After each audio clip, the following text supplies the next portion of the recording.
I've been thinking a lot about the phrase, if he wanted to, he would. How we use that when we're talking about men of any genre, right? And I've been thinking about it in terms of a beauty service provider. Like, I'm a licensed nail tech, and the phrase modifies a little bit. If they wanted to, they would. Talking about clients, of course. This kind of refers to things like showing up on time, paying deposits if you charge deposits, tipping, picking art that's in your style, following your policies is a big one. We oftentimes in this industry have sort of forgotten that this is our job too, and that we're allowed to have our own personal boundaries at our job. I had this client, and this is such a difficult story even now for me to tell, even though this happened like last year. This client in particular is a friend of mine and was a friend like right at the beginning when I started going to nail school, and then she became a nail client, which is awesome. And like, she is so loving and supportive, and she's referred loads of people to me. Like, I have, I think 2 or 3 current like regular clients that she's referred to me already. The problem is that she did this one time. It was like midway through her appointment, and we're applying the gel, we're doing our thing, right? She stops and asks, hey, would it be okay if I paid you next week when I get paid? Now, obviously all of us are thinking like, no, you said no, right? I'm so sorry to tell you this, but I did not.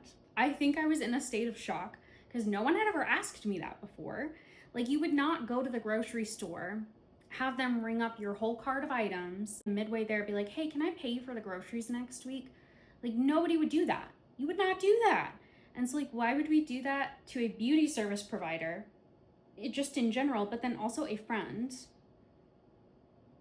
You get to kind of dictate what client you want to attract. When I was in life coaching school, I know, cringe. It was actually a really good experience for me though, just personally. But we were like in the marketing module, right? And we were talking about how do you find your ideal client? The assignment was to take a piece of paper, write like ideal client in the middle of it, and like come up with the most detailed description possible of this like really fictitious person, but a person that you would want to work with as a professional. And so it was down to like their name, their age, what color hair do they have, what kind of movies do they watch, what makes them happy, what makes them stressed, what kind of car do they drive, what swear words do they use, like every descriptor possible you could think of, like what's their favorite color, you would put down on this ideal client page. And obviously this person does not exist, but there are thousands of people out there in the world who exist who are like that ideal client profile. And so I would encourage you as a beauty industry professional to do that for yourself. Like, think about what it is that brings you so much joy. For me, that's not gonna be a solid nude pink. Am I gonna do it? Absolutely, because if it makes someone else feel beautiful, I'm all for that. But does that like make me so excited and like running to show my husband the pictures and be like, look at these cool nails I did? Like, no.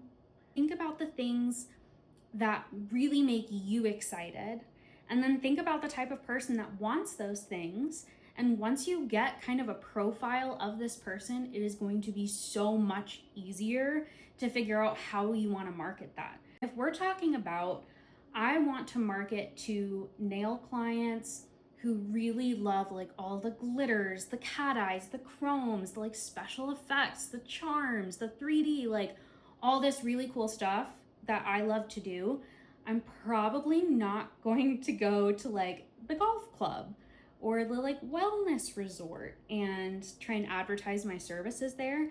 Because not that I don't want to see those clients, obviously I would, but that's not the type of work that really sparks that energy and joy into me. I don't really do much in-person marketing, but I do kind of have like specific marketing like campaigns towards other beauty professionals and artists and musicians and small business owners, because I feel like these people in my town at least are a lot more likely to want really cool fingernails that they can show off. I want to be advertising to that type of person.